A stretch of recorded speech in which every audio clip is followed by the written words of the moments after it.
How the Grinch Stole Christmas.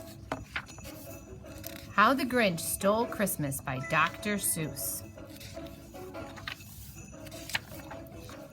Every Who down in Whoville liked Christmas a lot. But the Grinch who lived just north of Whoville did not. The Grinch hated Christmas, the whole Christmas season. Now please don't ask why. No one quite knows the reason. It could be his head wasn't screwed on just right. It could be, perhaps, that his shoes were too tight. But I think that the most likely reason of all may have been that his heart was 2 sizes too small. But whatever the reason, his heart or his shoes, he stood there on Christmas Eve, hating the Whos, staring down from his cave with a sour, grinchy frown at the warm-lighted windows below in their town.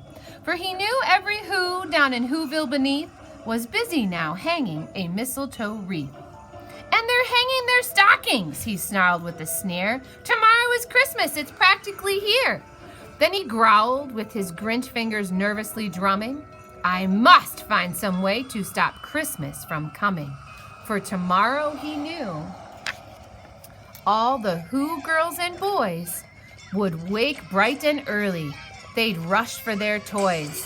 And then, oh the noise, noise, noise. That's one thing he hated, the noise, noise, noise, noise. Then the Whos, young and old, would sit down to a feast. And they'd feast, and they'd feast, and they'd feast, feast, feast, feast. They would feast on Who pudding and rare Who roast beast, which was something the Grinch could not stand in the least. And then they'd do something he liked least of all. For every Who down in Whoville, the tall and the small, would stand close together with Christmas bells ringing. They'd stand hand in hand, and the Whos would start singing. They'd sing, and they'd sing, and they'd sing, sing, sing, sing. And the more the Grinch thought of this Who Christmas sing, the more the Grinch thought, I must stop this whole thing. Why, for 53 years I've put up with it now. I must stop this Christmas from coming. But how? And then he got an idea, an awful idea. The Grinch got a wonderful, awful idea. I know just what to do, the Grinch laughed in his throat. And he made a quick Santa Claus hat and a coat. And he chuckled and clucked. What a great Grinchy trick. With this coat and this hat, I look just like Saint Nick. All I need is a reindeer. The Grinch looked around. But since reindeer are scarce, there was none to be found. Did that stop the old Grinch? No, the Grinch simply said, if I can't find a reindeer, I'll make one instead. So he called his dog Max. Then he took some red thread and he tied a big horn on the top of his head. Then he loaded some bags and some empty old sacks on a ramshackle sleigh and he hitched up old Max. Then the Grinch said, giddy up! And the sleigh started down toward the homes where the Whos lay a snooze in their town. All their windows were dark, quiet snow filled the air. All the Whos were all dreaming sweet dreams without care.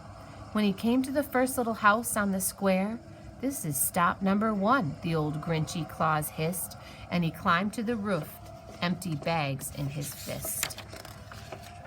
Then he slid down the chimney, a rather tight pinch. But if Santa could do it, then so could the Grinch. He got stuck only once, for a moment or two. Then he stuck his head out of the fireplace flue, where the little old Who stockings all hung in a row. These stockings, he grinned, are the first things to go. Then he slithered and slunk, with a smile most unpleasant, around the whole room, and he took every present, pop guns and bicycles, roller skates, drums, checkerboards, tricycles, popcorn, and plums.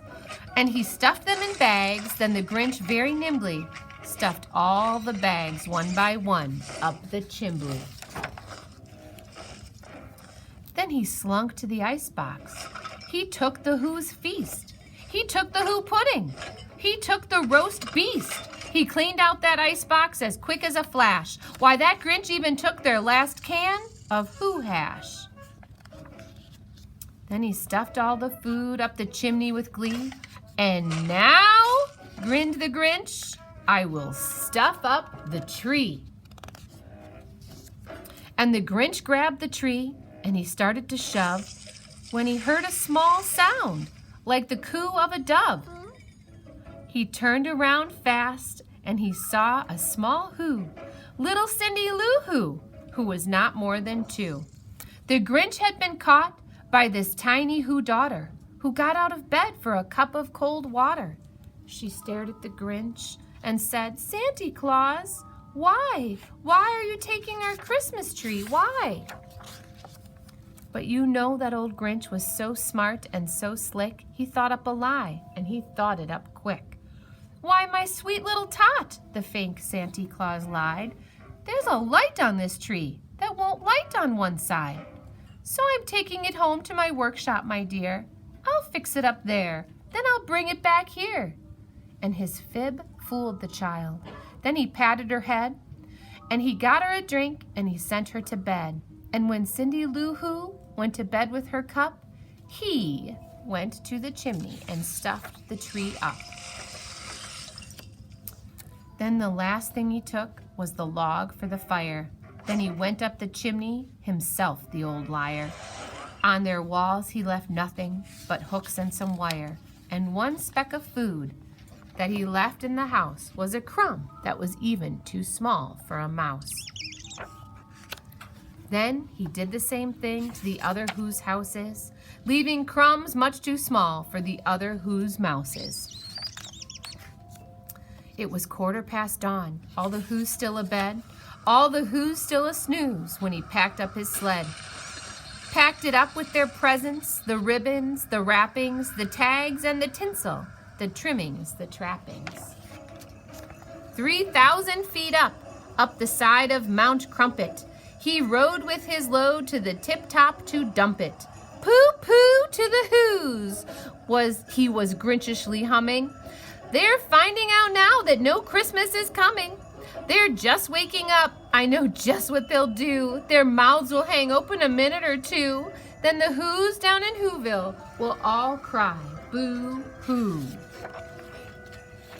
"That's a noise," grinned the Grinch, "that I simply must hear." So he paused, and the Grinch put his hand to his ear. And he did hear a sound rising over the snow. It started in low, then it started to grow. But the sound wasn't sad.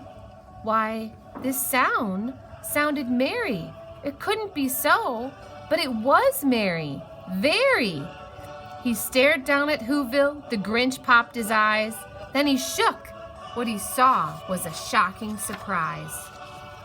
Every Who down in Whoville, the tall and the small, was singing without any presents at all. He hadn't stopped Christmas from coming. It came. Somehow or other, it came just the same. And the Grinch, with his Grinch feet ice cold in the snow, stood puzzling and puzzling. How could it be so? It came without ribbons. It came without tags. It came without packages, boxes, or bags. And he puzzled 3 hours till his puzzler was sore. Then the Grinch thought of something he hadn't before. Maybe Christmas, he thought, doesn't come from a store.